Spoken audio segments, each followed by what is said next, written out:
Hello and welcome to ELLROY Reads. Today's episode is a whodunit. We will be looking at who murdered Elizabeth Short, but an even trickier, more complicated question is who endorsed which fairy and why.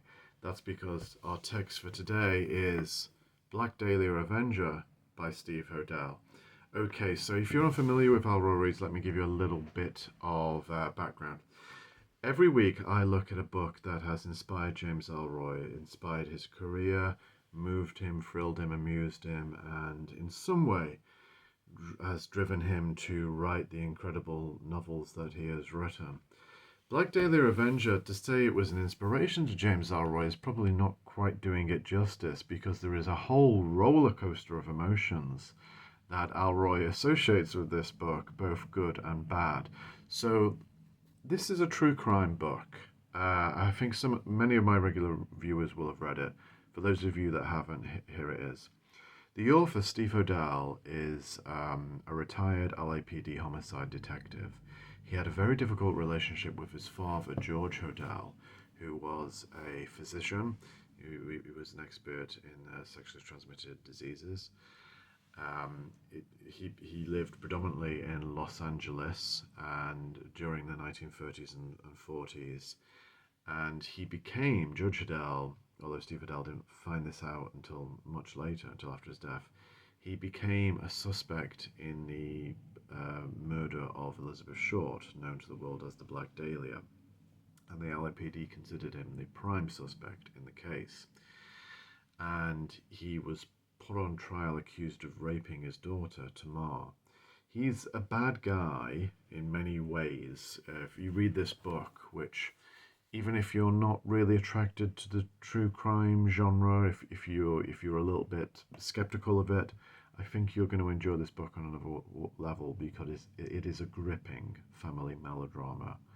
Whether you agree with the final hypothesis, I will leave up to you, but George Hodel was married many times. He had many children. He was put on trial for rape and incest of his daughter, and he actually beat the case. Shortly thereafter, he emigrated to the Philippines. Some might say that he fled first to the Hawaiian territory, as it was before full statehood, and then to the Philippines, where he ran a business and was very successful. Like I said, he had a strained relationship with his son, Steve Hodel, and Hodel. At one point, Hodel has been married a few times himself. He goes into his own marriage to a Eurasian actress and singer called Kiyo, and there is an incredible chapter on Kiyo. She was she played a high priestess in the Ten Commandments. She later became astrologer to the stars. And when Steve Hodel married her and introduced him to George Hodel, who'd come from out of town to meet her, George Hodel was shocked and kind of made his excuses and kind of fled the scene. He then realized it was because that Kia was actually George Hodel's ex-mistress. The marriage fell apart soon thereafter, and Hodel subsequently learned that Kia was like 20 years his senior, much, much older than he'd been led to believe, that she'd lied about her age. And there is a lot of great background here. George Hodel moved in kind of Hollywood circles. He was friends with John Huston. He was actually at one point married to John Huston's ex-wife.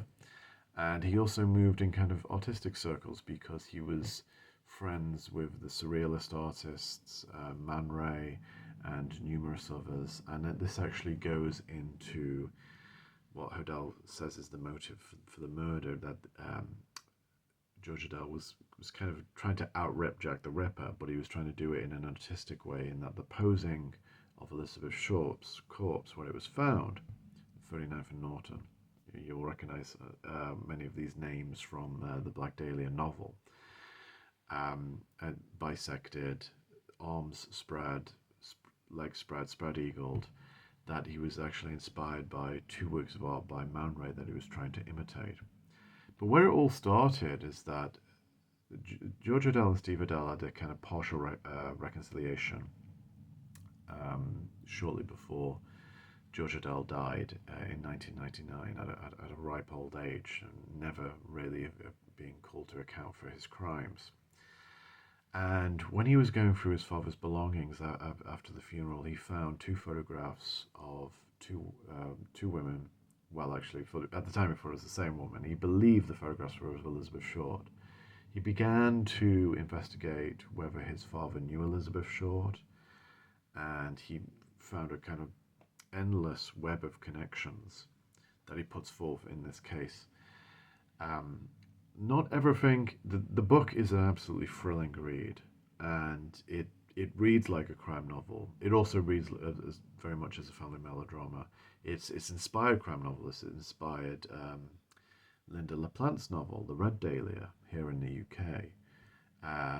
In terms of just the page-turning effect, it is absolutely, I cannot recommend it enough. Whether it is fully accurate or not, I think, that's for the reader to decide. For instance, one common criticism was that the two women in the photograph who Hodel thought were Elizabeth Short do not look like Elizabeth Short. In fact, they don't look like each other. It's not the same woman in either photograph. Well, actually, Steve Hodel has actually answered some of these questions because he discovered the identity of one woman. One woman wrote in and said, that's actually me in the photograph, and they subsequently met. So he has been honest when he has found a flaw in his research and has come forward.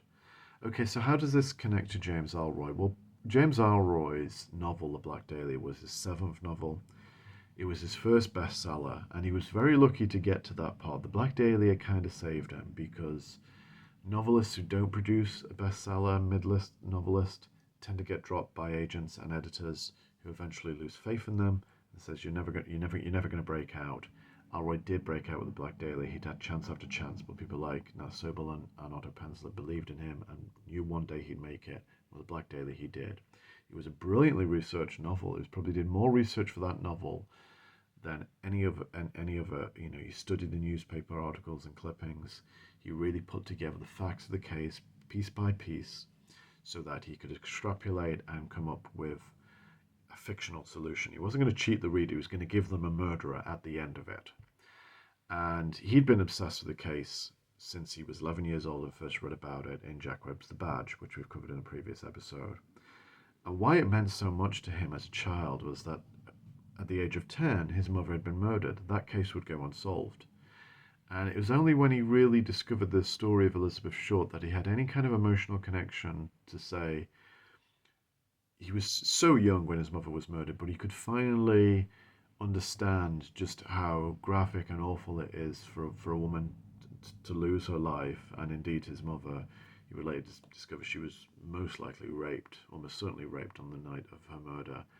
And the sheer horror of it really began to dawn on him. And the horror and the torture that Elizabeth Short went through is, I'm not going to repeat all of it, but obviously tortured, sawn in half, all of the details here with mouth slashed open, cut from ear to ear, kind of Chelsea smile, is horrific. No human should be put through that kind of pain.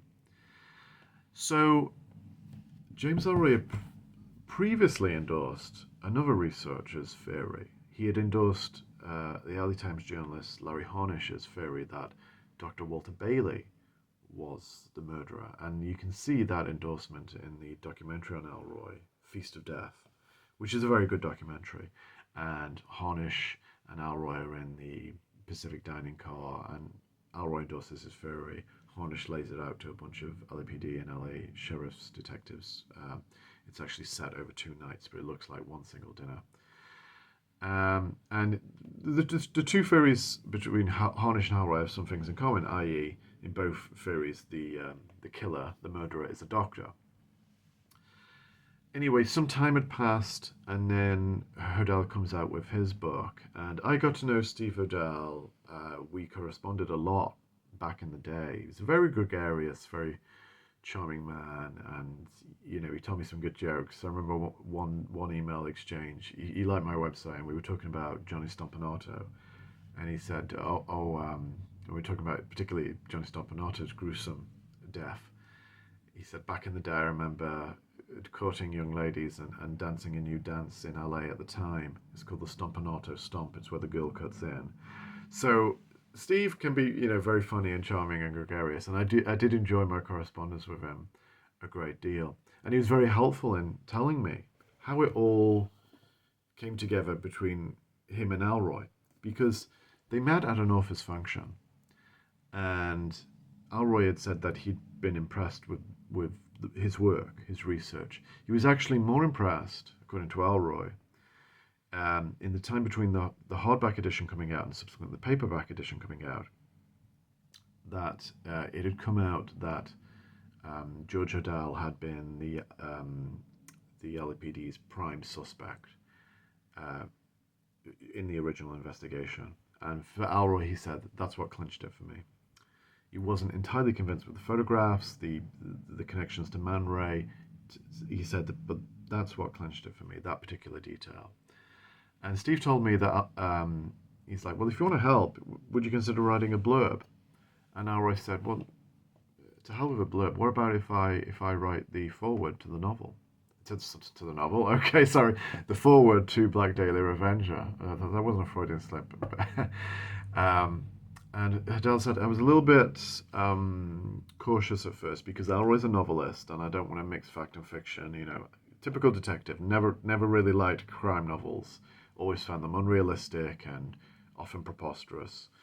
But at the urging of my editor, who said it's a really good idea, he said sure. And he was very pleased with what Elroy wrote. There's a quote here from the back cover of it. We can only glimpse who Betty Short was, but now we know who killed her and why. And Hodel has said it's kind of ironic because I subsequently read Elroy's novel Black Dahlia, and I was actually really impressed with it, despite not liking crime novels. Elroy had a real knack for getting into how policemen think and how they speak, the patter. He had that down. And I was stunned that Elroy's explanation for the torture of Elizabeth Short, the cutting of the mouth from ear to ear, the bisection, the various other details, the cutting of her breast, he gives an artistic explanation. The killer in the novel is inspired by a painting. It's actually a painting of a character, the character Gwynplaine from Victor Hugo's The Man Who Laughs. The Man Who Laughs exists, the Victor Hugo novel. The painting doesn't exist. I said I made that up. And in the film The Black Dahlia, they actually go to Bucky and Kay Lake, played by Scarlett Johansson, go to a screening of The Man Who Laughs, the silent film, which inspired the Joker character in Batman. That character did. So I was very, very struck by all of the connections Hodel told me. And another connection was with Elroy is that the film LA Confidential was filmed in one of George Hodel's former residences. It was the Franklin House. It's a historic house in LA. There were scenes that were filmed there. There's a kind of one of Pierce Patchett's debauch parties was filmed there, and also the murder when the scene where Dudley Smith murders Jack Vincennes. That's probably the most famous. The Rollo Tomassi scene. It's probably the most famous scene in the film.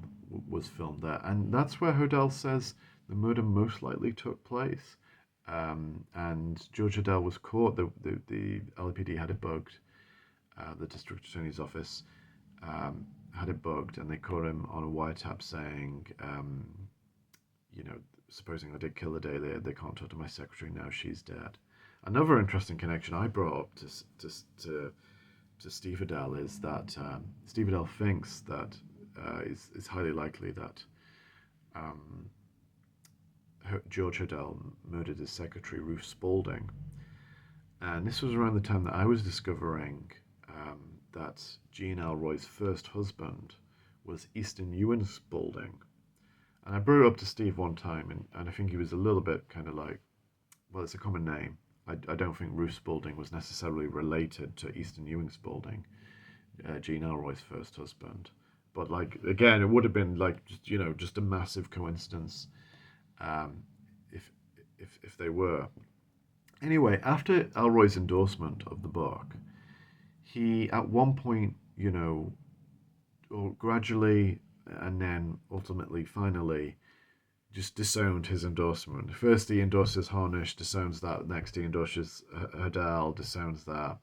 He's come to he really began to regret it, and he really ultimately just just in, disowned all of them. And he hasn't endorsed anyone since. Uh, Maybe because there are elements of the book that do stretch credibility, and actually some of Steve's subsequent books I found really do stretch credibility. I stopped reading them after a while. So, like I say, with Elroy, it's been a roller coaster of emotions with this book, and to my surprise, there actually have been the juggernaut continues because there have been subsequent books by Pure Eat Well, um, I think that's Black Dahlia, Red Rose, that have come up with more theories. I thought this would be the final word. I thought that the theory, as flawed as it is, would be was kind of so comprehensive that there couldn't be more true crime books. I was flat out wrong about that. There have been at least two more. In fact, there was one time when I was doing an audition tape for a company who were making planning to make a documentary about the Black Dahlia and wanted me to be one of the talking heads. And it was going really well. And then I just happened to mention Steve Adel's theory because I thought it was important, and the tone changed very suddenly. And I think that that was the moment where I felt like they didn't want me because they didn't want it to be like a Hodel documentary, even though I'd only mentioned it. And I subsequently felt like I'd blown it through that mention. But that's show business for you, as Hal Canode used to say to me. If you want a friend in this town, get a dog. So anyway, Black Dahlia Avenger did move James Ellroy in a strong way. I can't say that it's a book that he likes today or even likes to talk about today, even though I feel it was like a kind of important part of his biography actually post the novel The Black Dahlia. But it's a novel that he felt moved enough to endorse. Maybe it was for somewhat mercenary reasons, in that it's Elroy the businessman. He is a shrewd publicist. He created the Demon Dog persona from scratch. It served him very well. It's got him in the public eye. It's kept him relevant in an age when publishing is in decline. But he has turned on this book. He now says, I don't think George Hodel is the killer. I don't think we're ever going to find out, and I'm not even interested. My job is to create art out of the murder of Elizabeth Short, which is a little bit harsher, actually, than what he was saying during the original, book tour, and what he was saying in the years after the Black Dahlia had made his name, and he wrote more novels in the LA Quartet series. He created a whole universe, fictional universe, out of that novel and in subsequent novels, where he said, well, I wanted to honor her.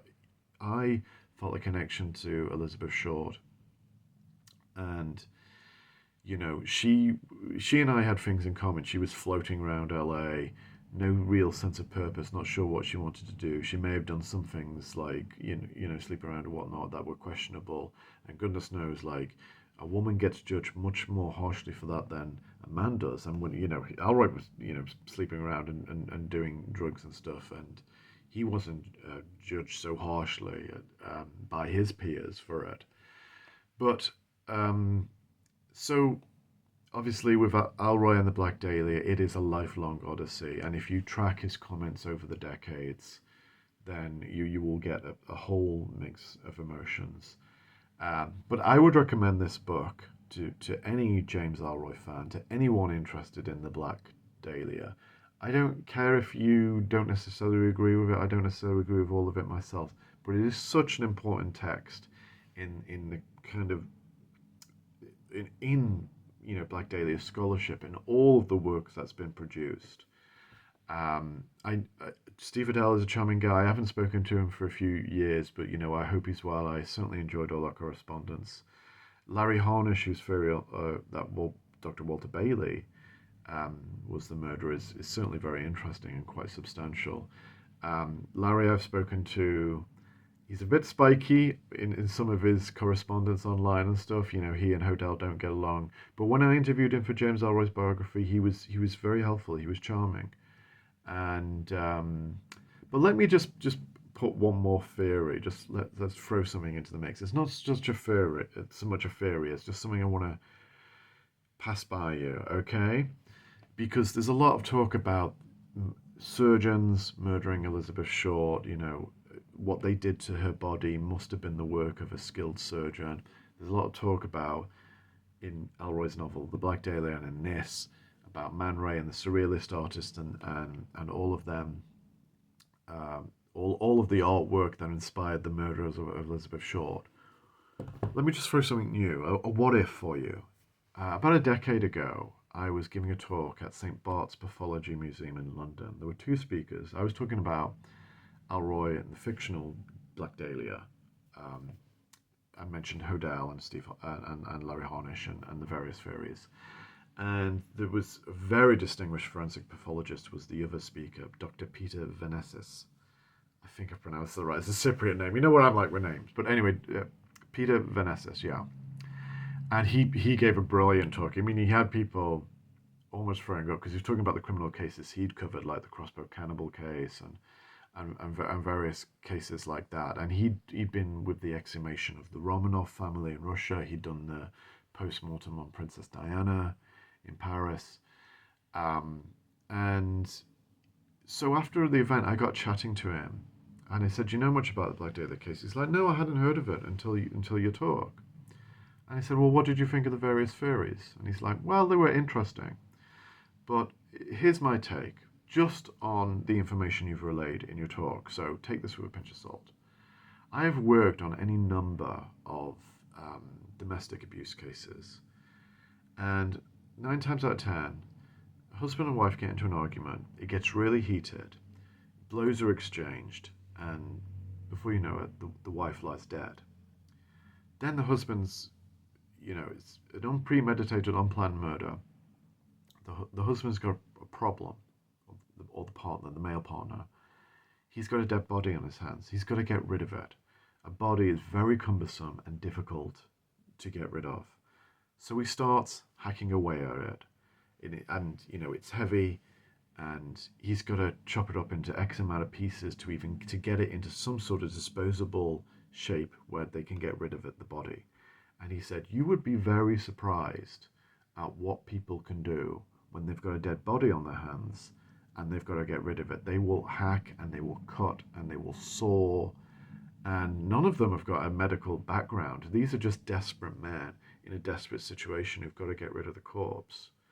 So the point he was making to me was that he was very, very unconvinced that all of these connections to art and all of these kind of ideas that the torture of Elizabeth Short had some sort of kind of motivation. He says he made out that probably a lot of it was post-mortem and there wasn't necessarily symbolism in it. And so it was interesting. And I'm just saying that, with a pinch of salt because I don't think that obviously that theory would sell in the true crime market. It's a very banal explanation, but it might happen. In most criminal cases, that's the truth, but there's the banality of evil. There's a completely banal explanation. Anyway, I just wanted to run that one by you, and I want to recommend Black Dahlia Avenger. Ellroy endorsed it, renounced it, but it is a thrilling read, whichever way you look at it. And give me your theories, your thoughts on the Black Dahlia murder. Just pop them in the comments, and I'll see you next time. Bye-bye.